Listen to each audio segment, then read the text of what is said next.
COVID-19 vaccines and treatments. These funds will benefit several already stretched health systems in our region. We hope other countries will join Canada in its demonstration of solidarity and commitment to promoting equitable access to safe and effective COVID-19 tools. Other major donors to our work include the United States Centers for Disease Prevention and Control, CDC, the European Commission, the United Kingdom, USAID, the World Food Programme, and the Rockefeller Foundation. We are indeed grateful for their support.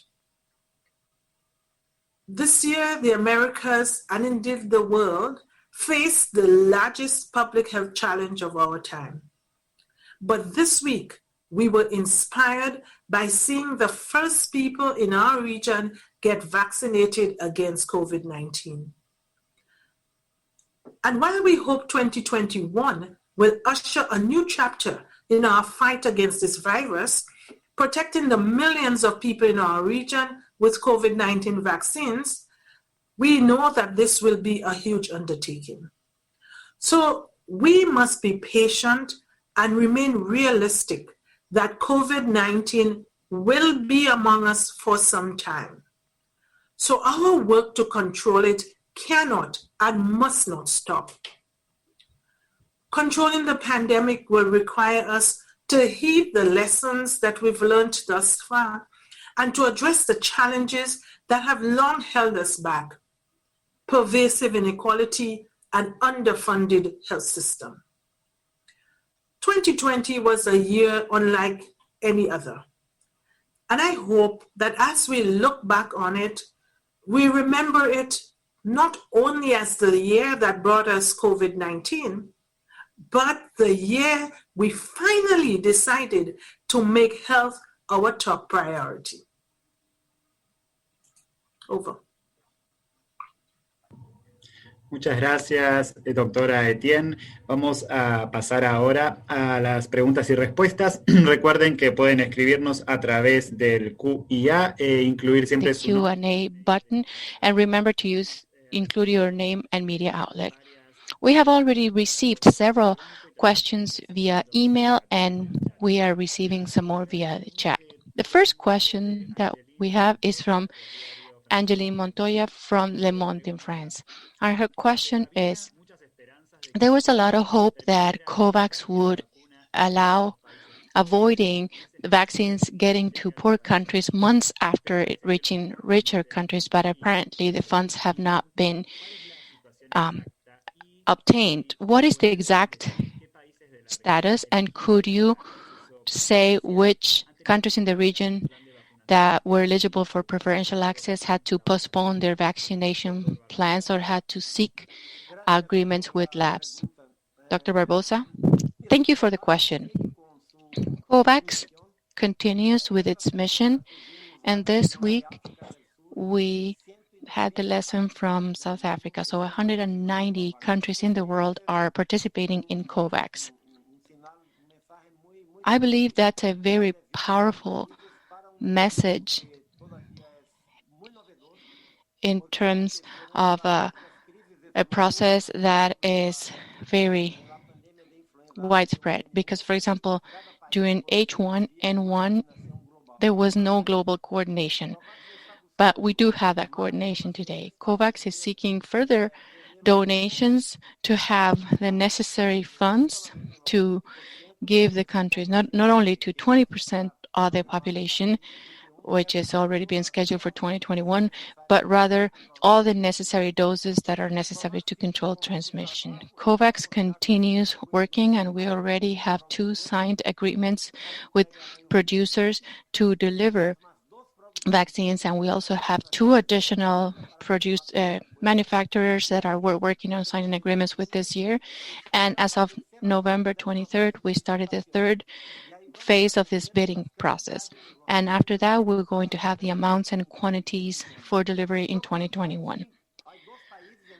There are 2 countries in the world that have started with vaccination, and there's a very limited amount of vaccines. It's the United States and UK.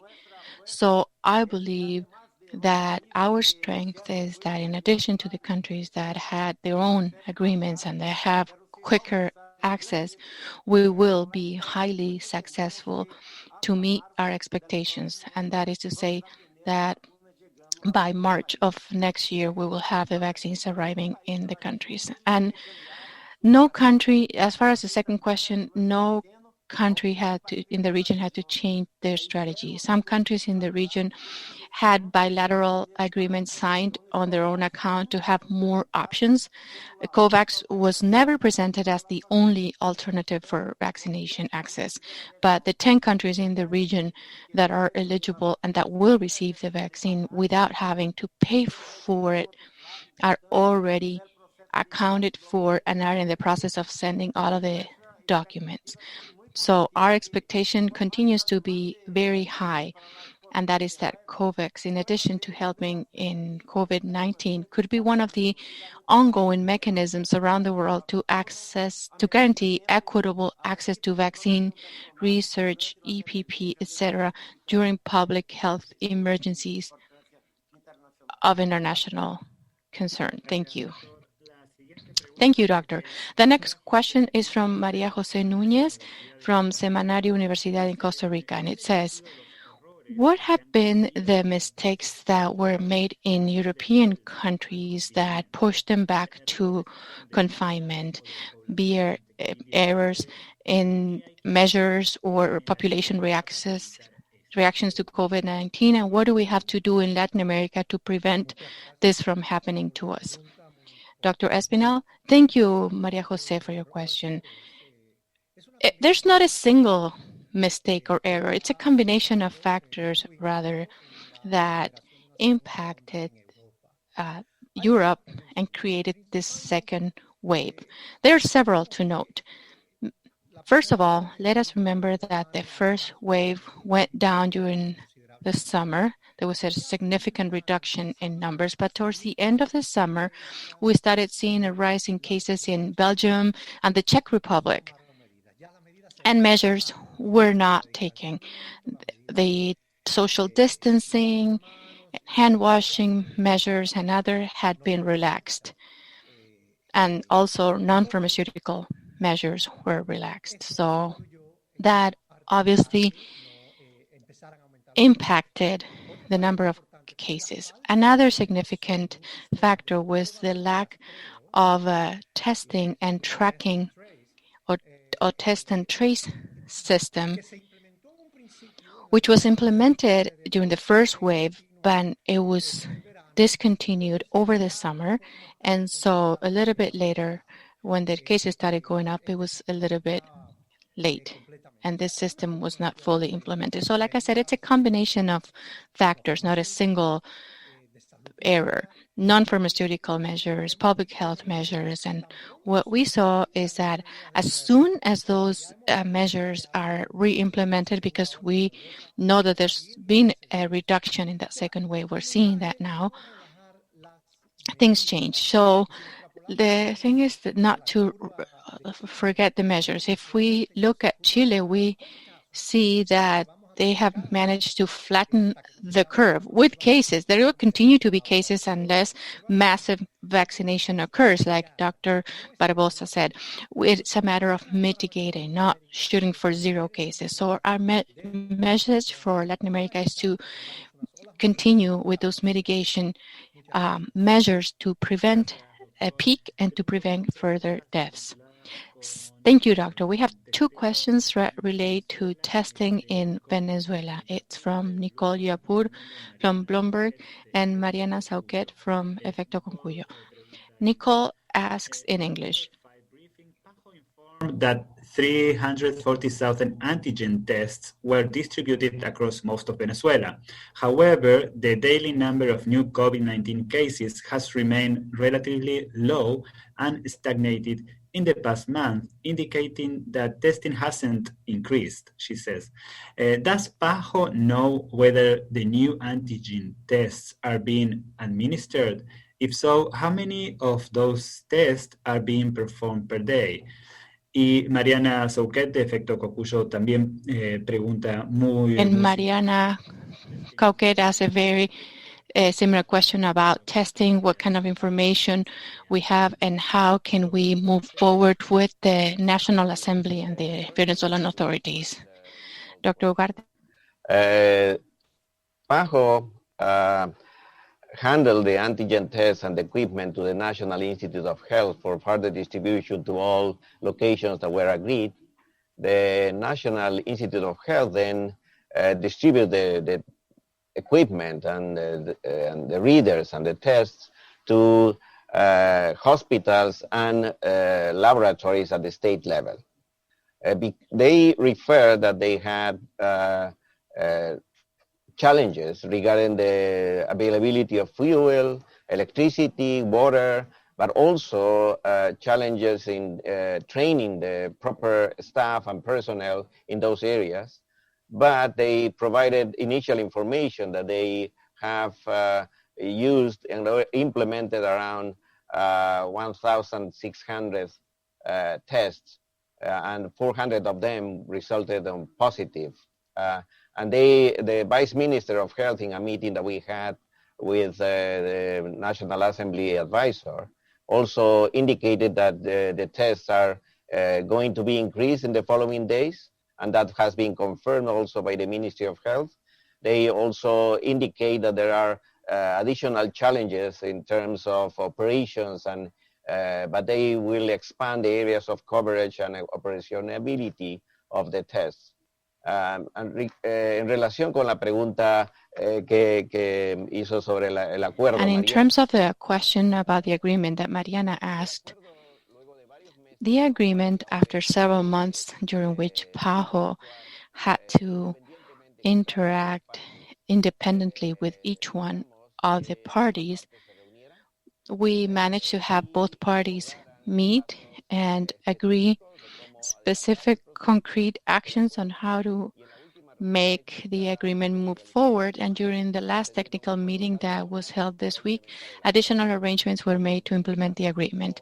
We are optimistic in the sense that that implementation will happen much faster after the events that happened a few days ago. However, we are concerned that the implementation will take place taking other aspects of the agreement. So we have engaged in conversation with both parties to release additional resources to make them available for essential supplies in Venezuela in terms of humanitarian aid, COVID-19 response, and the eventual availability of the COVID-19 vaccines through the COVAX facility at PAHO. Thank you, Doctor. The next question is from Daniel Tunnel from TN23 in Guatemala. And the question is, in the case of Guatemala, are you considering at PAHO a donation of rapid antigen tests such as what you did in other countries in the region? Dr. Alighieri? Thank you for that question from TN23. And I would also like to reiterate the interest in antigen rapid testing. I would like to take this opportunity to go over some of the most important aspects of those tests. The expansion of lab capacity with antigen tests is a significant progress in terms of COVID, and we have highlighted this over several press briefings. The purpose of those tests is to strengthen surveillance at the community level, not replace PCR tests, which are the golden standard at the national surveillance network level. Guatemala had made the decision to use antigen detection test back in August. So they made that decision early on.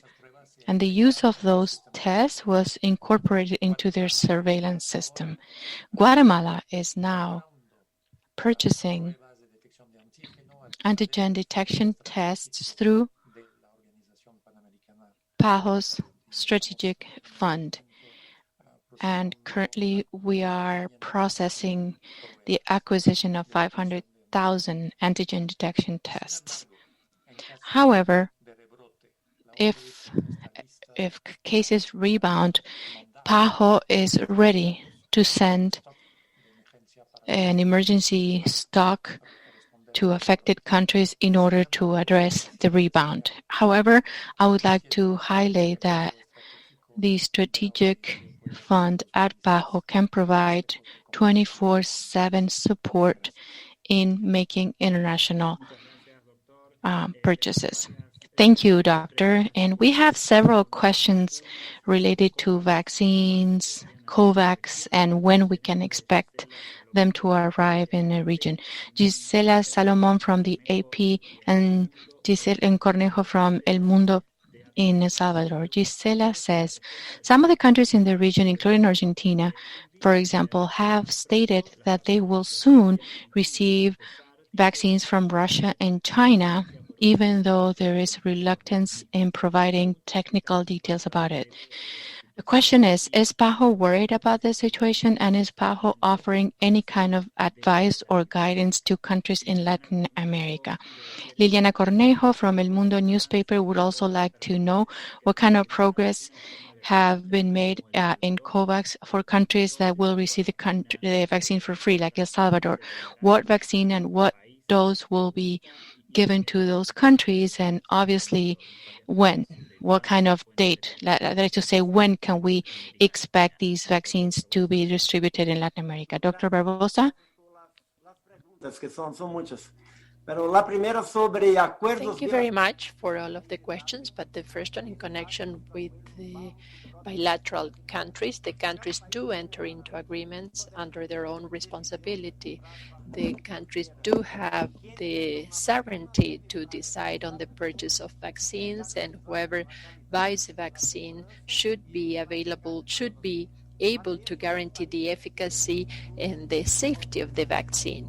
To that, the countries do have the regulatory authority, there are regulatory rules, and PAHO does provide technical support to the regulatory authorities in the region. We have been doing this for a while now, and during the pandemic, every 2 weeks, we have held meetings with the regulatory authorities in the region to discuss many of the topics related to the new tests, medicines, etc. So if a country has an agreement, it is certain that that vaccine should be licensed and registered with the authority in the country.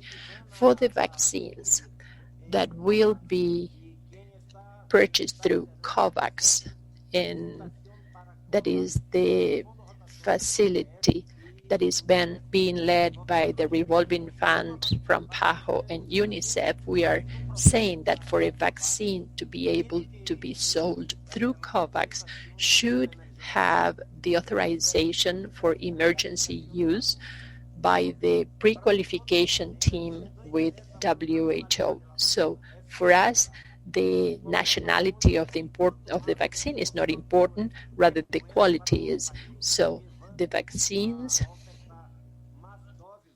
will be offered at higher numbers through this facility, and also to reach protection for the most vulnerable groups. So for COVAX, we do need that pre-authorization. So far, no vaccine that has that pre-authorization.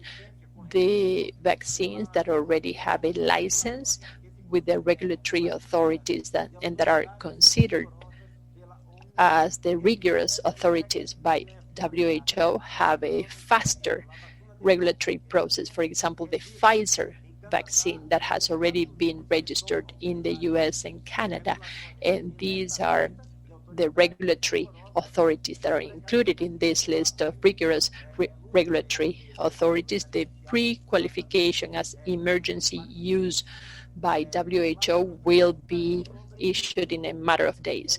The other question has to do with the timeline.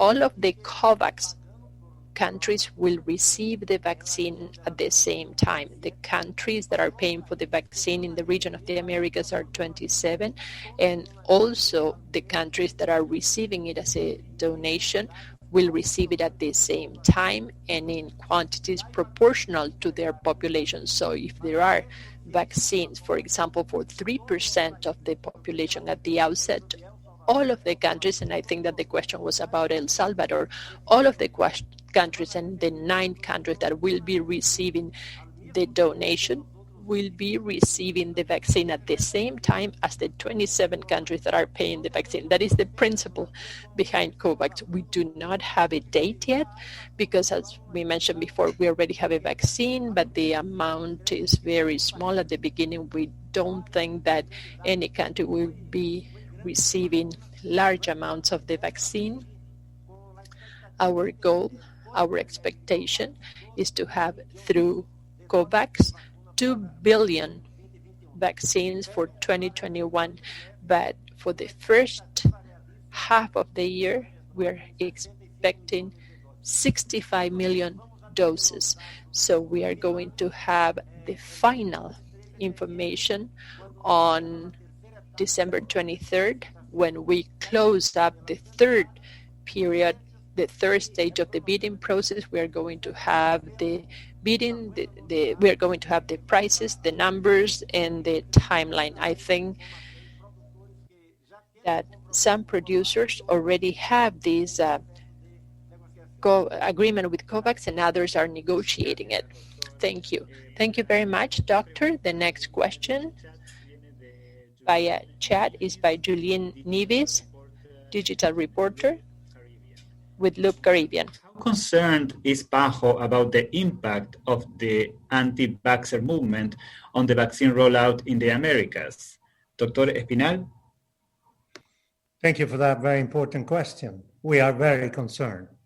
The anti-vaxxer movement is not related only to COVID, but exists before.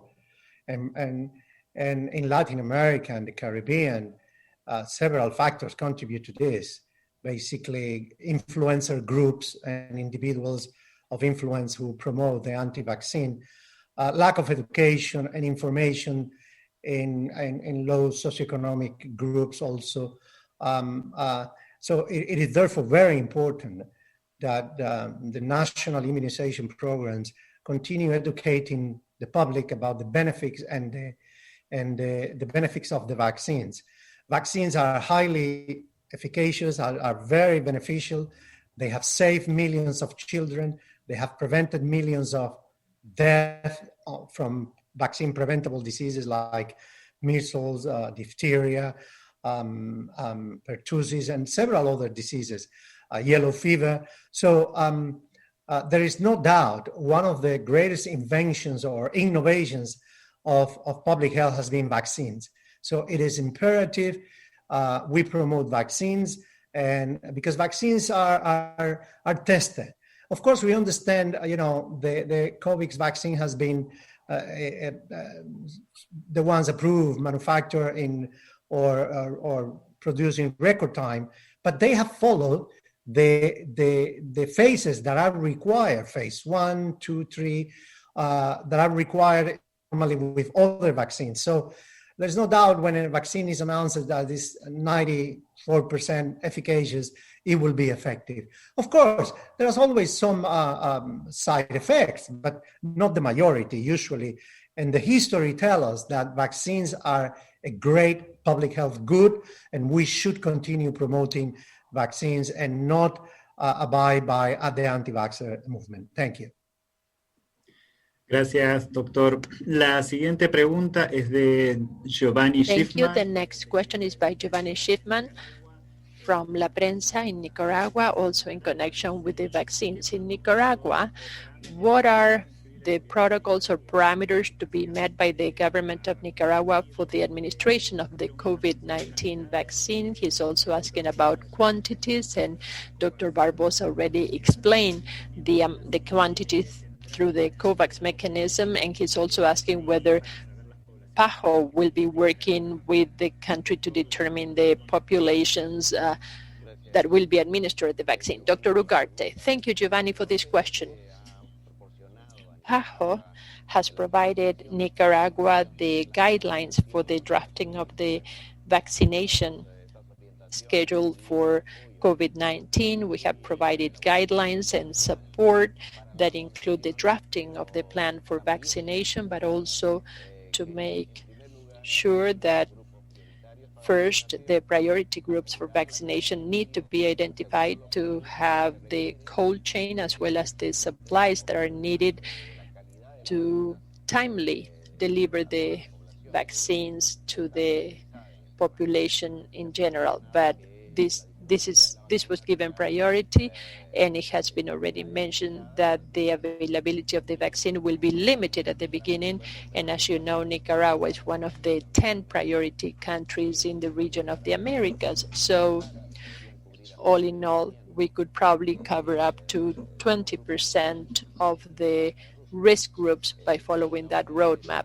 Yes, PAHO is working very closely with the Ministry of Health of Nicaragua and working with the vaccination team, and we have also maintained and carried out very broad work, and the reports that we receive indicate that vaccination coverage is acceptable, even though it is not ideal, and there have been some achievements for example, the eradication or elimination of some diseases. But in this case, we are vigilant for those processes to continue. We also have multinational agreements for funding that could also facilitate the response to COVID-19. And I think that as part of this joint work with PAHO, we have received positive response by the authority for the mobilization of the funds. Thank you. The next question is by Linda Straker from Grenada. What is the apparent rate of asymptomatic cases in the Caribbean region? Doctor Aldiguieri, ¿podría contestar? Yes, Dr. thanks a lot. Aldiguieri? Grenada, regarding the Caribbean.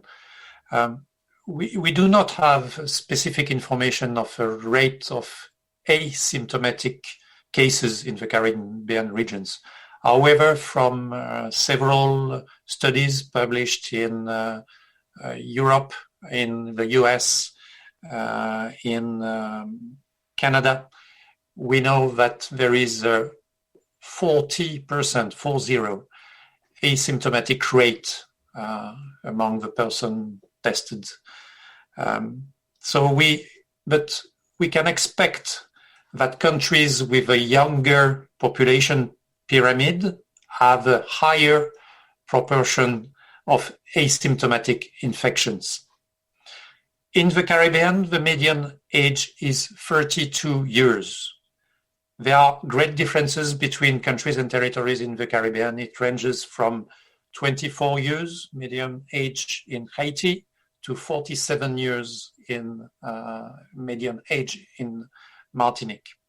So we have a younger population in the Caribbean compared to Canada, 41-year median age, and the US, a little bit more than 38 years median age.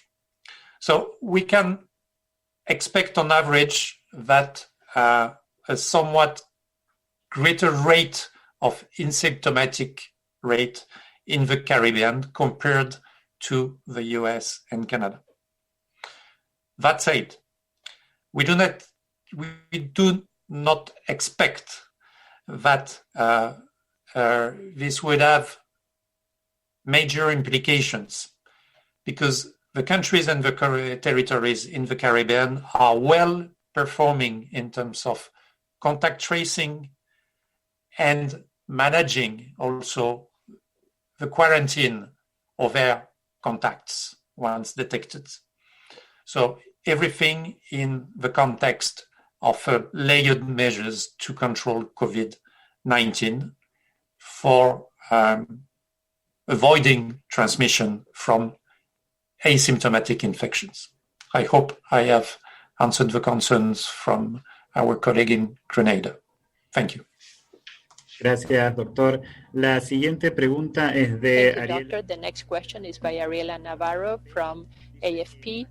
She's saying that yesterday, the Inter-American Development Bank published a study based on national statistics that showed that young adults in Latin America are more likely to die because of COVID-19 than their peers from developed countries. Given this situation, she's asking whether the vaccination plans should be adapted or consider vaccinating the youth first, who may be vectors of the disease, of the virus. Dr. Barbosa, thank you very much for your question. There is a great deal of anxiety, and it is natural for everyone to be anxious to have the vaccine as soon as possible. But we are going to see that in all of the countries, the vaccination strategies are the same. The first strategy is to save lives, to protect those that have the highest risk to die due to the pandemic. So this is going to be the first phase, and this is going to take possibly the early months of 2021 throughout the world. And then once we have greater availability of the vaccines, we can think about how to eliminate transmission. So this is the strategy that is recommended by PAHO and WHO. I did review that study. That study compares proportional cases. It doesn't mean that the youth in Latin America are at higher risk of death due to COVID-19, but the populations in Latin America are younger from the demographic point of view. Therefore, the proportion of young people who have the likelihood of dying in Latin America is higher than the number, for example, of young people who die in Europe. But in Latin America, as well as in other places in the world, we see that 80% of the death takes place in the elderly, among the elderly. So there is no reason behind a change in the strategy. The youth will be vaccinated as part of a later stage. The first vaccines should be for health workers, frontline workers, those who work in nursing homes or at home with the elderly. Then we also need to vaccinate the elderly with underlying conditions such as diabetes and hypertension. That is the goal for all of the countries, and that is going to be the strategy to save lives and to use the first vaccines that will be produced and delivered to the countries. Thank you. Thank you, Dr. Barbosa. Another question in connection with vaccines, as we see them here on the chat, Carmen Pound from Politico in the US. She would like to know the following. Preparing to deploy vaccines, and how many countries do you expect to start vaccinating people with Chinese vaccines and not wait on Sputnik vaccine and not wait until March? She also says that she knows that there is a fund to help countries in the Americas get vaccines beyond those provided by COVAX. And how does that work? And have you PAHO managed to secure any doses for countries in the region through that? Dr. Barbosa? Thank you, Carmen, for your questions. Let me tell you first, how are the countries preparing to deploy? Today, we had the fourth meeting with all the national immunization programs of our member states, our regional technical advisory group, and the national immunization technical advisory group. This is the fourth meeting. We are discussing with the countries in these meetings how to prepare the plan, how to strengthen their capacity to roll out the vaccine, to implement the vaccination campaign when the vaccines are available. Besides that, we have a tool that was provided to every country, and around 20 countries of the regions have already provided all the information. This too is a kind of a checklist with more than 100 topics that the countries need to assess in order to see if they are prepared, what are the gaps, what they need to strengthen. But we are talking about a vaccine campaign. And the countries in the Americas, they have very successful experiences to conduct massive immunization campaigns against measles, against polio. So this is not a new situation. Just to tell you one important information, this year, adopting new strategies to protect the healthy workers and the elderly people, we got more than 100 million people vaccinated against influenza in this region. So the countries know how to organize a campaign, and we are providing all the technical cooperation that they need to be more prepared yet than to deliver the vaccines to the most vulnerable groups. We don't know how many countries are making this kind of bilateral agreements. Again, these are their decision. It's not the case is not from what country the vaccine is being produced.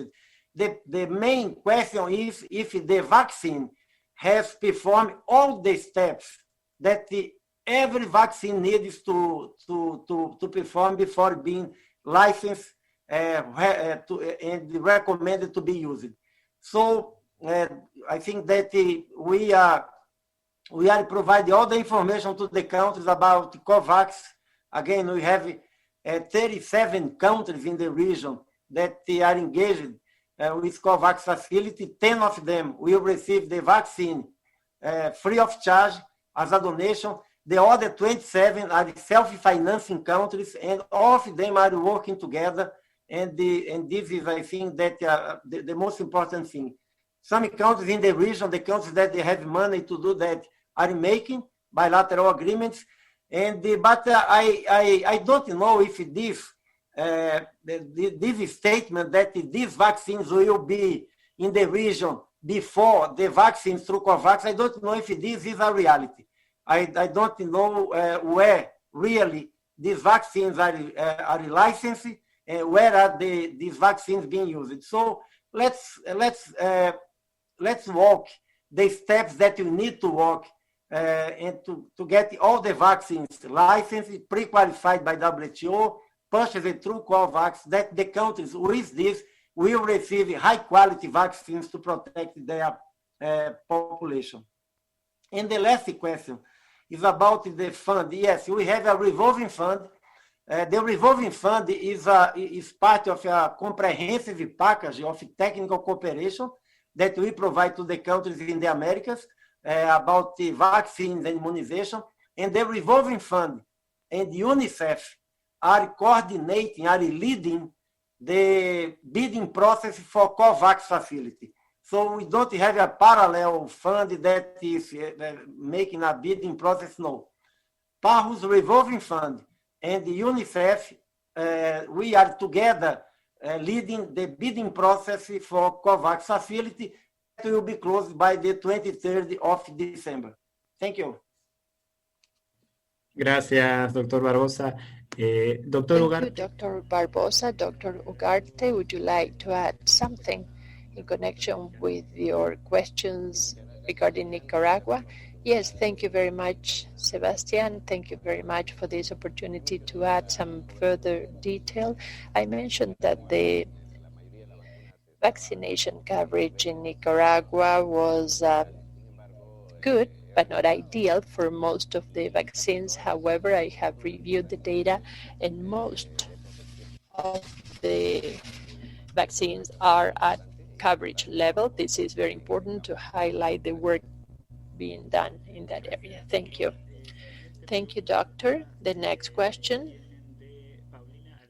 This is from Paulina Alcázar from Cancun, Mexico. she has two questions. The first one is that people ask her whether the vaccine will control the virus, and also she's asking about the impact of the disease due to COVID-19 and the likelihood of transmission, and if we have updated information regarding that.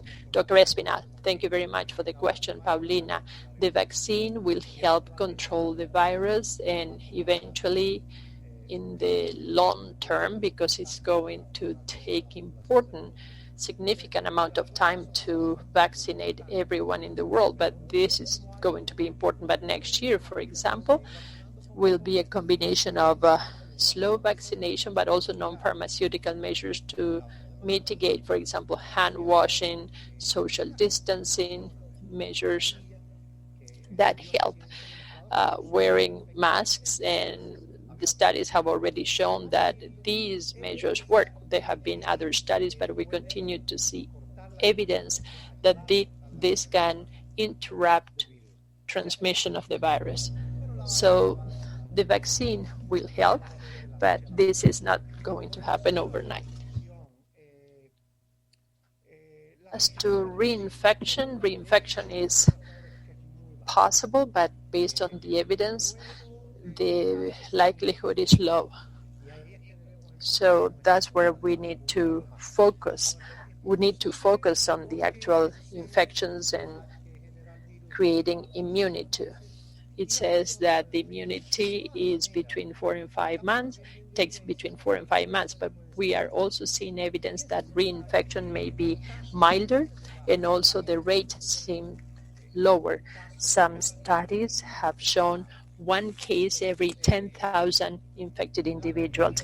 So public health measures need to be geared to diminishing infections, maintaining the flattening of the curve, and also to mitigating the situation until we have the vaccines, and continue with those measures until we have the vaccines. But we do not recommend to focus on reinfection. The idea is to avoid transmission and new infections, and clearly we need to treat reinfections and also to prevent that they continue to spread in the population. Thank you. The last question is by Beatriz Pascual from EFE. Dr. Barbosa mentioned in one of his answers that there were already 2 agreements signed with 2 vaccine producers within the COVAX framework, and we'd like to know who the producers are. Dr. Barbosa. Thank you for the question.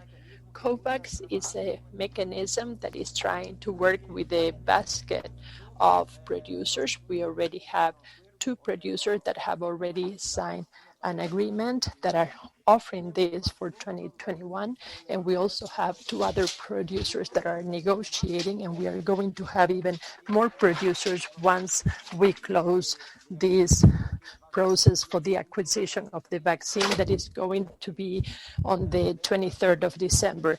Moderna and Pfizer are part of the group of producers that are negotiating with COVAX. But this is just to strengthen what Dr. Espinal said today. The UK, that already started using the vaccine, has declared a lockdown in London. Why? Because the UK itself has a very small number of vaccines, and this is going to take months, weeks, and we have a limited number. We are not only giving priority to administering the vaccine, but also saving lives and also protecting the elderly and people with underlying conditions. So what Dr. Espinal mentioned is applicable.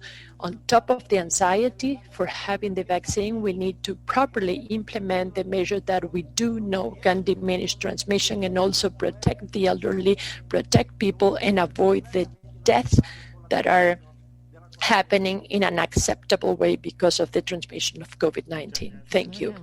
Estamos llegando al final de este media. Thank you very much. We're reaching the end of this media briefing today.